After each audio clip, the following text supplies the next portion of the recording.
Gout के मुतालिक मैंने आपको एक वार्निंग दी थी, किसी को याद है? हाई डोज देनी चाहिए।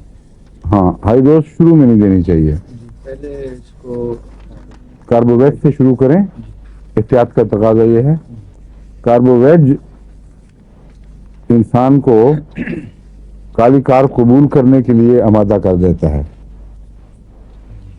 और कार्बोवेज के कुछ दो चंद खुराकें देने के बाद जो सख्त रद्द अमल पैदा होता है काली कार्ब का, वो नहीं होता, बल्कि उसमें नरमी आ जाती है। फिर काली कार्ब दें और 30 में दें, कुछ अर्सा दें, क्योंकि फौरी तौर पर नहीं पता लगता है। जो रूमेटॉइड डिजीज या रूमेटिक डिजीज या रूमेटिज्म, जो मर्जी नाम लें, गाउट को भी मैं उसमें दाखिल करता हूँ। अगर से गाउट छोटे जोड़ों के दर्दों के लिए इस्तेमाल होता है। वजुल मफासिल भी शायद उर्दू में इसको कहते हैं, वजह पेन दर्द को कहते हैं ना, वजुल मफासिल, जोड़ों का दर्द। इनमें काली खाब बहुत अच्छी दवा है, लेकिन अगर ताख़ीर हो जाए और ये मर्ज़ ठीक ना हो तो काली काब के मरीज़ की उंगलियों के जोड़ बिगड़ जाते हैं, वो गुठलियाँ पड़ जाती हैं उनके अंदर, बाज़ हाथ यूँ टेढ़े से हो जाते हैं।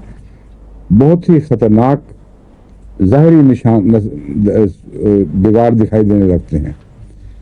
ऐसी सूरत में काली खाब के लिए और भी ज़्यादा एहतियात लाज़िम है।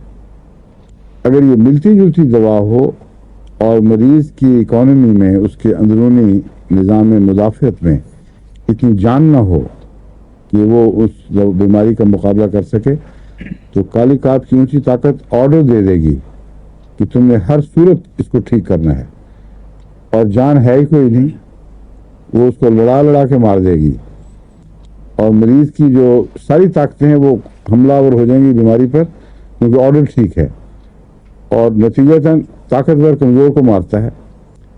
फिर बाज़ दफ़ा इंतहाई तकलीफ दे दर्दें पैदा होती हैं जो दूसरी दवाओं से काबू भी नहीं आती फिर।